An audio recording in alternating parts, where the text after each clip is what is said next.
Urge anybody that has any information related to this investigation to call the Poweshiek County Sheriff's Office. There are new clues in the search for a missing college student who went out for a jog 12 days ago and has not been seen since. Good evening, everyone. I'm Sandra Smith in for Martha MacCallum, and this is our top story tonight.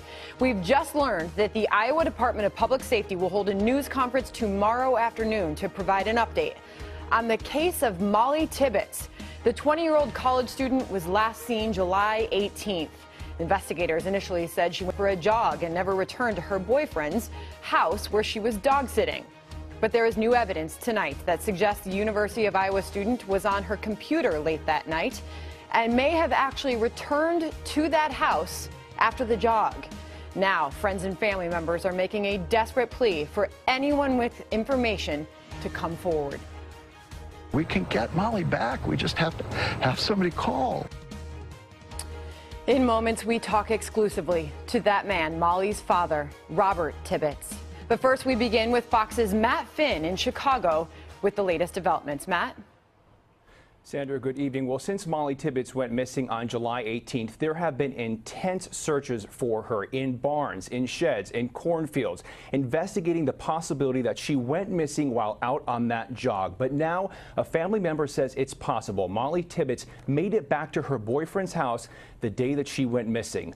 Over the weekend, a relative of Tibbetts told a local news station that investigators say Tibbetts' laptop might show she was doing homework at her boyfriend's house into the night, possibly after her jog. And Tibbetts' boyfriend claims she sent him a Snapchat picture the day she vanished that appeared to be inside.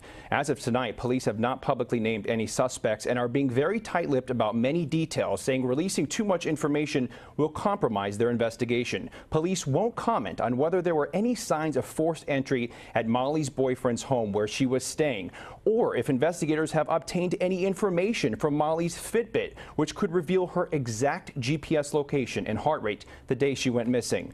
Molly's boyfriend was 100 miles away working at a construction job in Dubuque, Iowa. He claims he was one of the first to throw up red flags that Molly was missing when she did not respond to one of his text messages and did not show up to work. She hadn't called in. And I looked at my phone, I noticed that I had texted her good morning that morning and she hadn't opened it. So I got a hold of all her friends and family.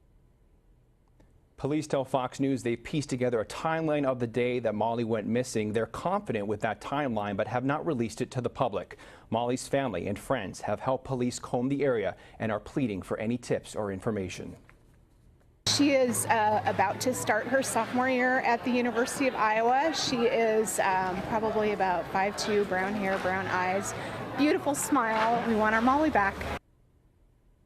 There was a man recently spotted taking pictures of female joggers in a neighboring county, but police say they have not connected that incident to this case. And as you mentioned, Sandra, there is a press conference tomorrow where we hopefully will learn much more details about this troubling case. Sandra. Matt, authorities have said today that they anticipate additional sites will come into play with this investigation. Any sign tonight that the search for Molly is branching out?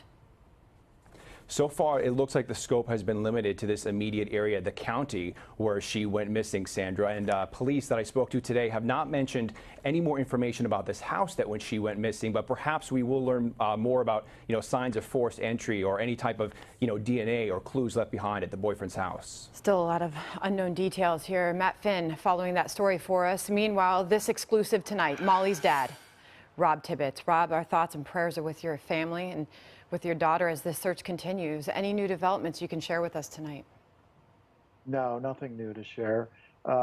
We're just going to have to rely on the authorities and their investigation. They have a terrific team, and so we just have to put our faith in them. Rob, when was the last time you talked to Molly? I talked to Molly Sunday for about 3 hours. We talk regularly on the phone. I live in California. She was out earlier this year for my wedding, and so we just talked about she's going to the Dominican Republic for a wedding, her boyfriend's brother. She's getting back to school, books she's reading, just the usual stuff. She was wearing a Fitbit when she was running. Authorities have at least told us that much. What can you tell us tonight about how that's helping them track down her whereabouts and where she might have been last? I don't know. The authorities, as you said, are circumspect with all of the information, and so they're not sharing that sort of information with us as well. A lot of questions about what state the house she was staying in, her boyfriend's house, while he was off on this construction job, and she was there dog sitting, as much as we've been told. Something that has not been mentioned much was, were the dogs there? Have the dogs been found? Were they at home when the authorities arrived at the house? Yeah, the dogs are at the house. I was just there yesterday, and they're in perfect condition. Interesting. And so now they're waiting for new evidence. They may have new evidence in their possession, but are they sharing that with you, Rob? No, they're not, and for obvious reasons. The last thing the authorities want to do is share information that would give an advantage to anybody who would need to use that right now. The last we heard before the latest developments was that the last she was seen or heard of was on that run. And now the new developments today is that the last she would have been seen was this photo she took, Snapchat, to her boyfriend, and it looked like she was indoors. Would it be like Molly to be working on her computer and doing homework late into the evening like they believe she was now? It wouldn't be unusual. When she was staying with us in California, she was on the computer quite a bit. She was taking online courses, so that wouldn't be unusual, but none of the timeline has been confirmed by the authorities, at least not to our knowledge. And so a lot of this is now conjecture and speculation that we just can't confirm. I know they are not ruling anything out at this point, Rob. What does the search on the ground look like at this point? How vast has it become? Well, the search, as far as we know, and again, they're very discreet and they're very professional, although I know they're very aggressive, we don't know that much about. What we learn really through the media, and then we talk every day with the authorities, and they give us a briefing, but it's a very general briefing that they're making progress, that sort of thing. While you're on, I wanted to make sure everyone knows that the tip line is 641-623-5679, because Rob, you have said that's what we need, and sometimes in cases like this, all it takes is one tip or one thing someone saw that was unusual that day that could lead to finding Molly. Absolutely. That is the one thing that we can do. And so there's sort of three parts of this effort. And one is our partners in law enforcement. The other part is the local community. And there's a group that is creating all of the information, the yard signs, the posters, the banners, the pins that people, the magnetic things that people are putting on trucks and cars. You can't go anywhere in Iowa without seeing a picture of Molly. But the point is that we need to drive that information. Someone saw something, and they may not even know that it's significant. And so don't hesitate. Have the courage to call that number. It's totally anonymous. The authorities have plenty of resources to sort through what's real and what isn't. And so I talked to them again this morning, the authorities, and they said, the only reason we're doing these interviews and partnering with the media, and we're really grateful to the media to help us get this story out. And I can't tell you how grateful we are. But the point of all of this is that someone knows something and they need to call the authorities. Rob, finally, how are you doing tonight? How's your family? You know, we have a tough family, and we're fighting, and we wake up and we go back at it. And so, you know, we feel about the way you'd expect a family to feel that has someone that we love as much as Molly, but that's really not important. What's important is Molly. So we've set that all aside, and we just keep going at it. As we've been talking, we've had that tip line for Molly up on the screen. Thank you. I know your message to anybody who saw anything to please call in. And our thoughts and prayers are with you and your family and for all those involved in this search, Rob. Thanks so much. We really appreciate it. We hope the absolute best. Thank you. Bye. Well, coming up with just 100 days now until the midterm elections, if you can believe that, a look at how President Trump's endorsements are playing a huge part, especially in the Florida GOP governor's primary race. Plus this. I would be certainly willing to consider a shutdown if we don't get proper border security.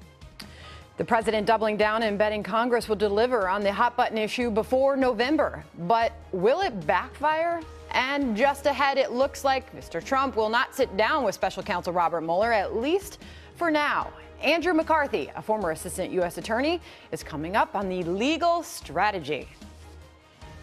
I'm no on a sit down until we get ironed out exactly what they want to do. Right now, I'm telling them no way.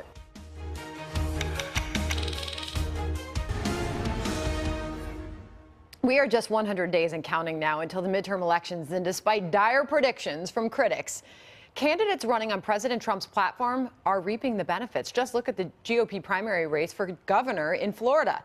About 6 weeks ago, before the Fox debate, Florida's Agriculture Commissioner Adam Putnam had a 15-point lead on Congressman Ron DeSantis. Since then, President Trump endorsed DeSantis, and Putnam now finds himself with an 11-point deficit. With the president set to rally with DeSantis in Tampa tomorrow night. Joining me now is Congressman Ron DeSantis, Republican candidate for Florida governor. Congressman, good evening to you. So how's it going?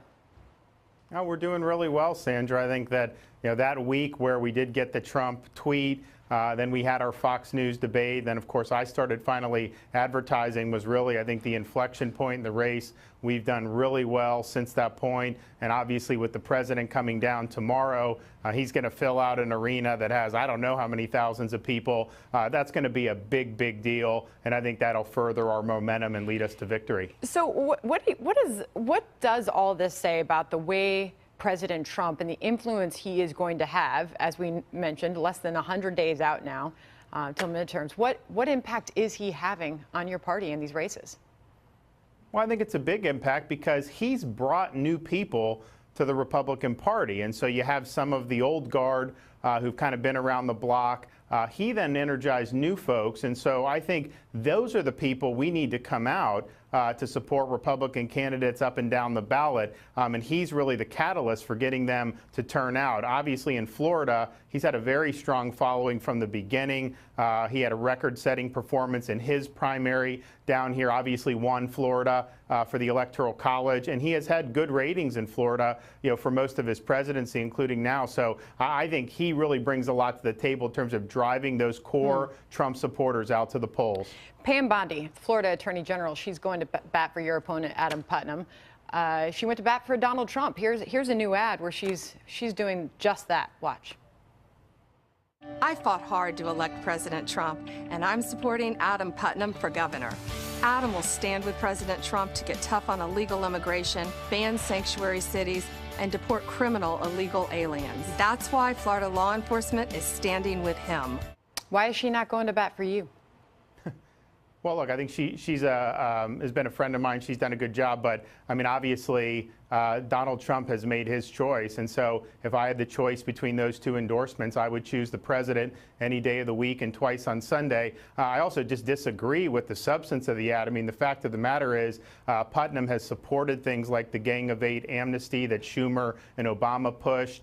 He voted against allowing troops on the southern border, was the only Republican in Florida to do that. And he's against E-Verify, which we need in Florida so you can stop illegal immigration. So there's actually a big divide between the two of us on that. And I think the president took the measure of both candidates and thought I was the leader that Florida needs. Finally, I want to get your reaction to Nancy Pelosi addressing Democrats, saying our commitment to the economic well-being of working families has helped differentiate us from the damaging choices the Republican Congress has made to reward the wealthiest Americans and large corporations at the expense of weakening Americans' access to affordable health care. Your response to her?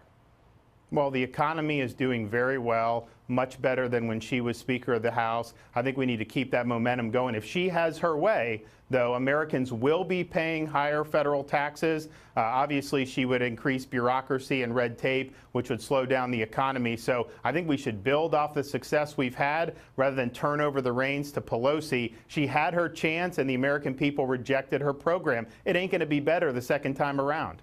Congressman Ron DeSantis, thank you for coming on the program tonight. Thank you. One note, we did invite Adam Putnam to appear on the story tonight as well, but he was not available. Here now, Kayleigh McEnany, spokesperson for the Republican National Committee, and Austin Goolsbee, President Obama's former chief economist and professor at the University of Chicago's Booth School of Business. Thanks to both of you for being here. Thanks, Sandra. Thank you. All right, so Austin, what will the president's effect be on midterm elections? You know, I don't totally know. I think the congressman is right that in the Republican primary, it seems like nothing's better than getting the endorsement of Donald Trump. If he gives you his endorsement, you're going to get the nomination. But you're seeing now, as we head into the general, a lot of these battleground districts, the Republican incumbent does not want Donald Trump to come down there. They're not appearing at his rallies when he's coming to the state. And I think that gives you a sense that maybe for independent voters and undecided voters, the president is a very controversial figure. Kaylee? I don't think anything could be further from the case. You know, our chairwoman who's in charge of overseeing all these races, Ronna McDaniel, says we want President Trump in every district. And to put it on top of that, our sister committee, the NRCC, has said we want President Trump in every district. In fact, they said even the really competitive ones, and they cited to me the example of Georgia's 6th, where Karen Handel beat Jon Ossoff despite the millions that poured in from Hollywood and elsewhere. And she didn't just beat him using President Trump's name. She overperformed 2016 by 4 points. So we're using President Trump in every race across the country. What about this newest threat? I think the Democrats would like him in every race also. So we'll figure out who's right. Well, look how 2016 worked out. All right. I want to get to the latest on look at how the special elections have worked out. Let's throw this in here because the latest sound from President Trump doubling down on this call to shut down the government over funding the border wall. Watch. If we don't get border security, after many, many years of talk within the United States, I would have no problem doing a shutdown.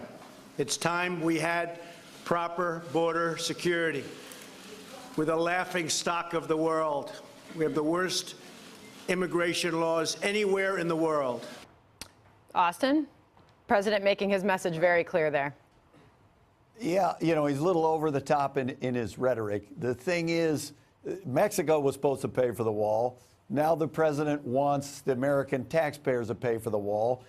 Republicans control the House, the Senate, the White House, and the Supreme Court. So if they can't agree on a budget and they have to shut down the government, I think it's pretty clear who's going to get Could this call from the president, could it backfire on him?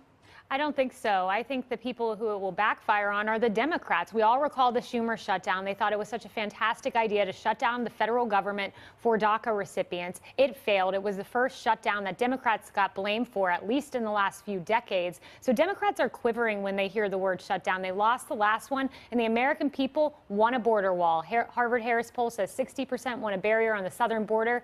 The president is on the right side of the American people on this issue, no doubt. Historical precedent would say otherwise, Austin.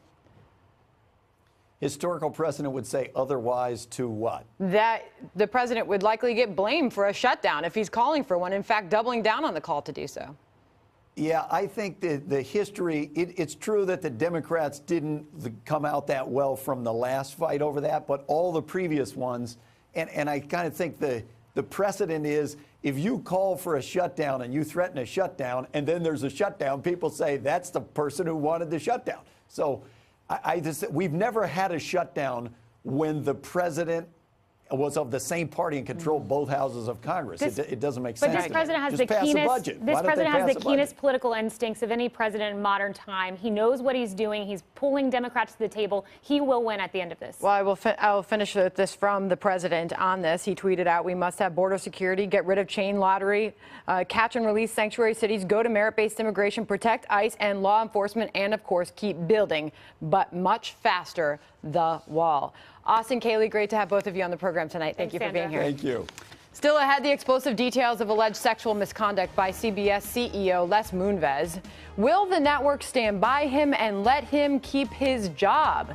Howie Kurtz will join us on that. Plus, President Trump's legal team coming out swinging against the special counsel, former federal prosecutor Andy McCarthy, on the impact it could have on a potential Trump-Mueller sit-down.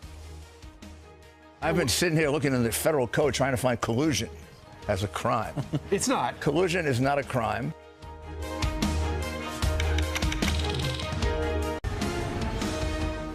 President Trump's legal team pushing back hard on the Russia special counsel tonight as speculation grows around a potential sit-down between President Trump and Robert Mueller. Peter Doocy is live at the White House tonight with the story. Peter?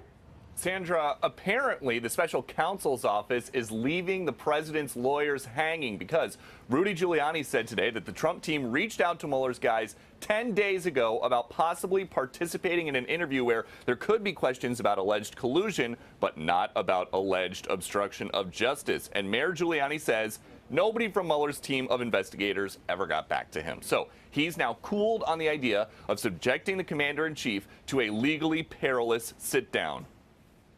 I'm no on a sit down until we get ironed out exactly what they want to do, and then the process is we have 5 co-counsel senior people.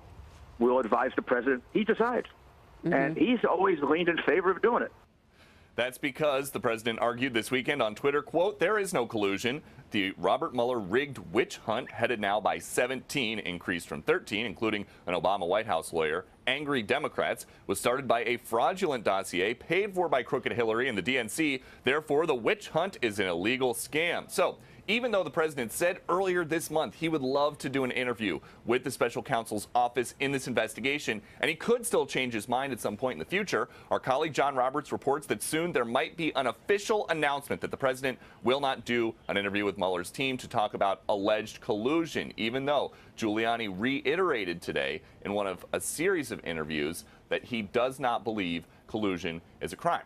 Back to you. Okay, Peter Doocy, thank you. Here now, Andy McCarthy, former Assistant U.S. Attorney and National Review Institute Senior Fellow. He is also a Fox News contributor. Andy, thank you for being here tonight. My pleasure. You just listened to that report with us. Right. What were you thinking as you heard all of that? Well, I was thinking I could actually understand both positions. I think Rudy is mounting an unconventional defense, shall we call it? But you know, the president is not going to be indicted. Justice Department procedures and guidance that's been in existence since the Watergate era does not allow for a sitting president to be indicted. So the peril for President Trump here, to the extent there is any, has always been impeachment, which is a political process, not a legal one. And what they're trying to do is take their case to the court of public opinion. He's not as worried as the normal defense lawyer would be worried about saying things that could be used against his client in court. And I think they're pretty confident that there's no criminal case. But what exactly was Giuliani defending there? I mean, multiple times today, we put together this montage of him defending collusion as not being a crime after the president has adamantly said there was no collusion. Watch. I've been sitting here looking in the federal code trying to find collusion as a crime. It's not. Collusion is not a crime. I'm not even know if that's a crime, colluding about Russians. Okay. You start analyzing the crime. The hacking is the crime. Collusion is not a crime. The only crime here is hacking, and it's ridiculous to think that the president hacked. From Rudy's standpoint, that's actually correct. Now, there's been a number of times in the investigation where Rudy seizes on the legal aspect of the defense, and the president gives these sweeping denials. But what Rudy is saying is correct. There is collusion is just concerted activity. You and I are colluding by having this conversation. The only thing prosecutors care about is conspiracy, which is an agreement by 2 or more people to commit a federal crime. And the conspiracy that was the rationale for this investigation, he's precisely right about that. It's the hacking conspiracy. And there hasn't been any evidence, that, at least that we know of, that ties either the president or anyone in the Trump campaign to that. So the reason this is relevant is a prosecutor should not get to interview the president. This would be an easy one for people to see if they were trying to interview a journalist, right? You would say there needs to be a serious crime, and there needs to be some showing that the journalist is the only repository, the only source of the information that the prosecutor has available. Can't get it from anywhere else. You don't just get to interview the president because you think it would be interesting. You have to show. Okay, but they're leaving the president and his legal team hanging here, as Peter Doocy just reported. So does this happen or not? Does a sit down happen or not? Well, I don't think it. I've never thought it should happen. But as I said at the beginning, I can understand both sides, because if I were Mueller, if Rudy was out doing what he's doing, I wouldn't give him the time of day. You know, as a prosecutor, you want to feel like you can have conversations with the defense lawyers and have a sort of a exchange of information that isn't going to be played out in the media day by day, and that if I tell you something in a private conversation, I'm not going to watch it on television. Based on everything you and I just discussed, is it okay that the DOJ even lets this string along as it has? To me, it's not. Now, they've said from the beginning that there's a lot of stuff that we don't know, which is true enough. But it really is up to the Justice Department. Mueller answers to Rod Rosenstein, who is the Deputy Attorney General. The Justice Department should be exercising control here to make sure that if Mueller wants to have this interview, and it's perfectly understandable why he should want it, his job is to find out what happened and to get all the relevant information. It's the supervision at the Justice Department who has to come in to say, look, you don't just get to interview the president. You have to show there's a serious crime. And you have to show that he's the only one who can give you the information that you need to make the case. And I just don't, that's why Rudy keeps saying there's no crime. Because if there's no crime, what's the point of having the conversation? It has been fascinating to watch. Andy McCarthy, great to have you on the show tonight. Nice to be Thank here. you for being here. Thanks. Well, still to come, President Trump and the publisher of the New York Times face off over the details of a secret meeting. Plus, meet the new socialists sweeping the nation. This Washington state candidate for Congress wants to be the next Alexandria Ocasio-Cortez. Is this the way forward for the Democratic Party? Katie Pavlich and Teslin Figaro take on that debate next. I am for single-payer Medicare for all. I am for debt-free education. I am for abolishing ICE. I am for investing in our infrastructure. And I am for getting us out of the, 9 to 11 different military occupations we're in. I'm here. This is what it's about. Medicare for all, tuition-free public college, a Green New Deal. That is what I campaigned as. Alexandria Ocasio-Cortez has become the new poster child for socialism after defeating a powerful Democratic incumbent in a New York primary last month. And now like-minded candidates are hoping to pull off a repeat. Sarah Smith is running in Washington's 9th district. The 30-year-old is backed by the same group that supported Ocasio-Cortez, is hoping to upset an 11-term incumbent Democrat in the primary and shares a progressive platform that sounds a lot like Ocasio-Cortez's. We need bold, young, progressive leadership in Congress. If working families are to get ahead, we need a federal jobs guarantee and health care as a right for everybody. We can create millions of good-paying union jobs by investing in our infrastructure and green energy.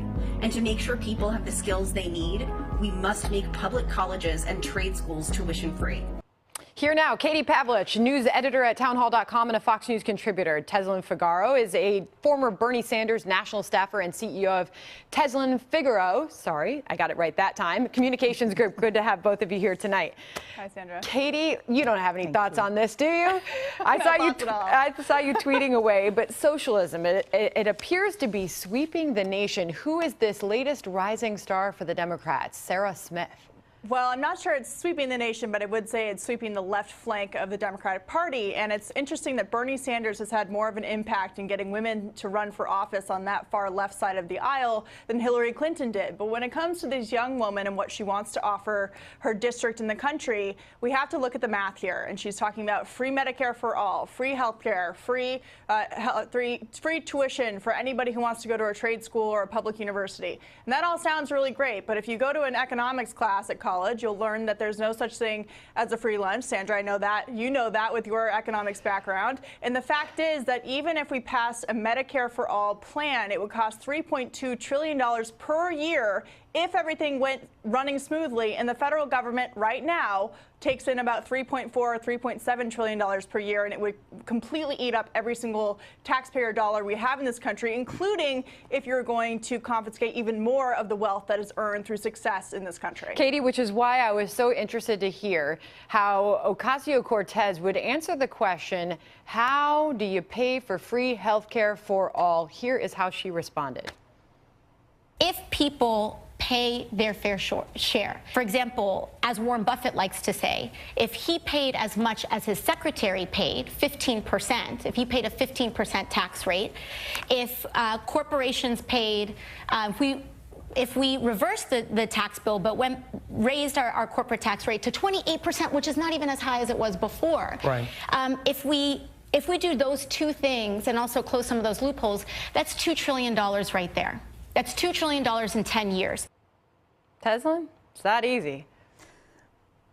Yeah, well, it's actually not that easy. You know, let me first start out by saying I'm not a socialist. You know, I worked with Senator Sanders because I believe someone needed to push the establishment and push the envelope. But my problem is, you know, anybody can say, oh, you know, I'm just like such and such candidate. I'm just like Cortez or I'm just like Sanders. That's just like me saying I'm just like LeBron James and I can play the game as well as him. You know, saying it and actually being that someone is something totally different. And I tell candidates all the time where they're going to lose is trying to do copy and paste political platforms. Find your own voice. You know, Cortez ran in the Bronx. She ran a completely, you know, what match she believed her constituents, even though clearly she can't articulate it as well as I guess she should. But when you look at candidates who are running in Washington State, those are two different candidates, two different agendas. You can't just go and say, oh, you know what, I'm just like Bernie Sanders, I'm just like Cortez. It's actually piss poor campaigning, and it's embarrassing, to be quite honest. You need to be able to articulate your own ideas and explain those policies that you say that you want to move forward. If not, then we'll find people embarrassed and losing, winning primaries, but losing in 2020. I gotta wonder what Democrats think about this message that seems to be spreading amongst their party. This is a headline from the Huffington Post, a piece by Zach Carter. Here it is, Katie. Relax, boomers. Socialism is good now. Subtitle, it's going to be okay. Well, socialism is not good now, and I've heard a lot from Bernie Sanders about how the United States is one of the richest countries, the richest country in the world, and therefore we can pay for all of these things. But Venezuela also used to be one of the richest countries in the world, and Democrats who are in the middle of the road trying to hold on to those Trump voters who switched from Obama to Trump are terrified to answer the question about whether they support socialism and these far left policies. But the key question here is this. Yes, cost, of course, is the number one issue we have to deal with, and not a lot of people are doing math when they're talking about Medicare for all and free college tuition. But the real question about Medicare for all especially is whether it will make the lives of people better. And when it comes to socialized medicine, we've seen in states across the country where single payer has been implemented, it has failed. In Great Britain, people wait 100 days for essential surgeries, and 750 people per month die waiting for services and as a result of bad care. So the big question is, will a huge expansion of government really actually make the lives of people better? And the answer is absolutely not, especially through these socialist programs. Teslin, I'll give final word to you on all of this. Yeah, what I will say is, as an employer, I had to go out of business because of the first health care reform that didn't actually reform. Me to just insure myself and my daughter, it costs over $450 a month. There certainly needs to be some option other than what we have now. I don't believe we should get completely rid of the private sector, but there does need to be a better public option for people to buy into. I think to allow those two things to compete, government to compete with private sector, is a good thing.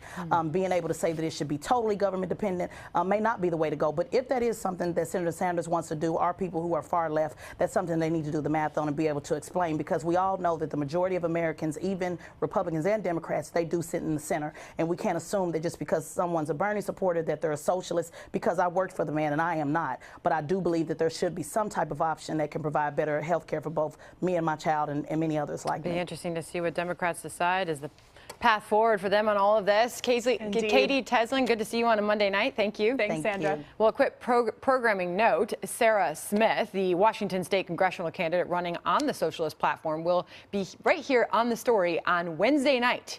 So join us for that. And up next, the bombshell new report accusing a media titan of sexual misconduct. It underscores a huge problem at CBS. Look, if this type of behavior is coming from the chairman of the company, it could be seen as a reflection of the general and overall culture at CBS. Howard Kurtz on the allegations and the fallout for CBS's Les Moonves. Next. Developing tonight, CBS CEO Les Moonves will remain on the job for now. Just a short time ago, the CBS News Board of Directors issued a statement saying it will seek outside counsel to investigate the bombshell allegations of sexual misconduct from 6 women. Chief correspondent Jonathan Hunt is live in Los Angeles with more on this. Jonathan? Good evening, Sandra. Les Moonves is one of the most powerful men in media, and he remains that tonight, albeit with an investigation of his conduct towards women now hanging over his head. In a brief statement after a board of directors meeting today, CBS merely said it, quote, is in the process of selecting outside counsel to conduct an independent investigation. No other action was taken on this matter at today's board meeting. CBS did not put a timeline on when that outside counsel might be in place or how long it expects the investigation to take. But the company did announce it's postponing its annual stockholders meeting, which had been scheduled for August 10th. The announcements follow sexual misconduct claims made by 6 women and published in the New Yorker last week. Some of the women also alleged Moonves had deliberately damaged their careers after they refused his advances. Moonves said in response to the allegations that he had made mistakes and recognized that, quote, there were times decades ago when I may have made some women uncomfortable by making advances. And he added, but I always understood and respected and abided by the principle that no means no, and I have never misused my position to harm or hinder anyone's career. Moonves' wife, Julie Chen, who hosts a show on her husband's network, briefly addressed the story today. Some of you may be aware of what's been going on in my life for the last few days. I issued the one and only statement I will ever make on this topic on Twitter.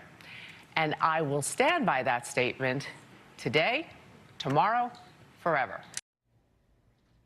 In that Twitter statement she's referring to, Chen described Moonves as a loving father and devoted husband, a kind, decent, and moral human being, and said, quote, I fully support my husband and stand behind him and his statement. CBS, by the way, Sandra, says it will take, quote, appropriate action once the allegations have been investigated and it has reviewed the findings. The company, by the way, paid Les Moonves just shy of $70 million last year. Sandra? Jonathan Hunt, thank you. Joining me now is Howard Kurtz, host of Media Buzz and author of Media Madness, Donald Trump, the Press, and the War Over the Truth. Howie, good evening to you. Will the network, CBS, will it stand by Moonves? Well, for the moment, obviously, given that the board took no action today, but I've got to tell you, if these graphic allegations, as documented by Ronan Farrow in the New Yorker, were made against anybody below Moonves' level, that person would at least have been suspended, if not outright fired. When the Washington Post in November published those sexual harassment allegations against Charlie Rose, he was gone before you could blink, but of course Moonves runs the company. We'll see what happens there. New details continue to come in. The network's standing by him, at least for now. We'll see if he keeps his job. Meanwhile, I want to ask you about the president and the publisher of the New York Times and this face-off over details in this secret meeting. Trump firing off this tweet on Sulzberger, had a very good and interesting meeting at the White House with A.G. Sulzberger, publisher of the New York Times, spent much time talking about the vast amounts of fake news being put out by the media and how that fake news has morphed into phrase enemy of the people. Sad. Out of that meeting, then, the publisher of the New York Times responded, Howie, and he said this: I told the president directly that I thought his language was not just divisive, but increasingly dangerous. I told him that although the phrase fake news is untrue and harmful, I am far more concerned about his labeling journalists the enemy of the people. Instead, I implored him to reconsider his broader attacks on journalism, which I believe are dangerous and harmful to our country. What did you make of that exchange? You mean this no longer so secret meeting?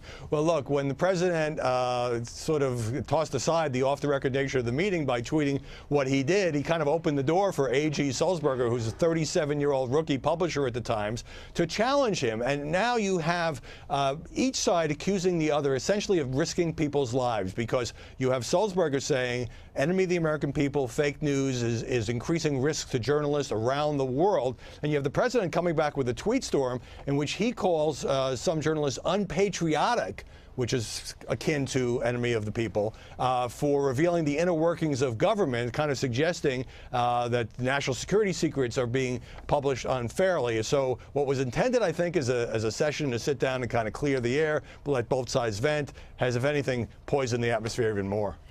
There was a moment I wanted to ask you about in the Oval Office today, and it was a moment after the president was finishing up with the Italian prime minister, and reporters were firing off their questions as they do. And we know that there was a recent incident where someone was asked to not rejoin the group, the pool. Jim Acosta fired off questions, and a staffer at the White House. This is the exchange. I'll show it. Why does Rudy Giuliani keep saying there is no crime and collusion? Let's go. Mr. President, do you think other countries... And they were saying, it's time to go, Jim Acosta. What is the bigger picture here that we are seeing play out? Howie. Well, it's no coincidence, but I mean, Jim Acosta has done this many times. He even shouted questions as an Easter egg roll. And I know people out there think it is absolutely rude for journalists to be shouting at the president that way. It was another CNN correspondent, Caitlin Collins, who got punished by being disinvited from an event last week. The White House is trying to send a message here about be respectful, especially in the Oval Office when there's another world leader there. But the reason, Sandra, that journalists keep shouting those questions is that oftentimes President Trump, more than some of his predecessors, will answer them. Even as his wranglers are saying, get out, time to go, thank you very much, press. He will answer. When he stops answering those questions, the incidence of the shouted questions will probably recede a bit. And it's the job of those journalists to ask those questions as well. Howie Kurtz, thank you. Good to see you. Good night. More of the story coming up next. This Monday evening, tune in tomorrow night at 7 o'clock as President Trump holds a campaign rally in Tampa. We'll bring that to you live and in full right here on The Story. And I will see you again tomorrow morning, bright and early, America's Newsroom, 9 a.m. till noon with Bill Hemmer. Thank you for joining us at Sandra Smith Fox. Tweet me your thoughts on the show. Tucker is up next.